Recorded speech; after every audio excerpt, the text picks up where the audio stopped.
একুশের প্রথম প্রহরে ইতালিতে নিযুক্ত বাংলাদেশের রাষ্ট্রদূত মোহাম্মদ শাহাদাত হোসেন শহীদদের প্রতি শ্রদ্ধা নিবেদনের মধ্য দিয়ে দিবসের সূচনা করেন। রোমের ভিল্লা গর্দিয়ানি পার্কে অস্থায়ী শহীদ মিনারে ইতালি আওয়ামী লীগ সভাপতি মোহাম্মদ ইদ্রিস ফরাজি ও সাধারণ সম্পাদক হাসান ইকবালের নেতৃত্বে দলীয় নেতাকর্মীরা শ্রদ্ধা নিবেদন করে শহীদদের প্রতি। এছাড়া যুবলীগ, শ্রমিক লীগ, মহিলা আওয়ামী লীগ সহ সামাজিক ও সাংস্কৃতিক সংগঠনও এখানে পুষ্পার্ঘ্য অর্পণ করেন। ইতালি বিএনপি পিয়াসা ভিত্তিতে নির্মিত অস্থায়ী শহীদ মিনারে 52 শহীদদের প্রতি শ্রদ্ধা জানায়।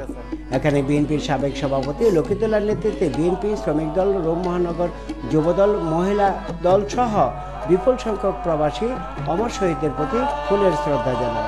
এছাড়া রোমের বিভিন্ন স্থানে অস্থায়ী শহীদ মিনারে ফুলের শ্রদ্ধা জানায় প্রবাসী বাংলাদেশিরা। দেশে সন্ত্রাস সৃষ্টিকারীদের প্রতিরোধের আহ্বান জানান আওয়ামী লীগ নেতারা। বাংলাদেশে যারা নৈরাজ্য সৃষ্টি করতেছে তাদের বিরুদ্ধে ঐক্য গড়ে তুলে এর প্রতিরোধ করতে হবে।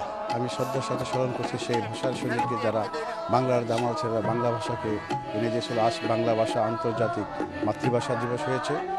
বাংলাদেশে যে অরাজকতা সৃষ্টি হয়েছে সেটা থেকে যেন বিএনপির নেত্রী বেগম খালেদা জিয়া সরে দাঁড়ায়।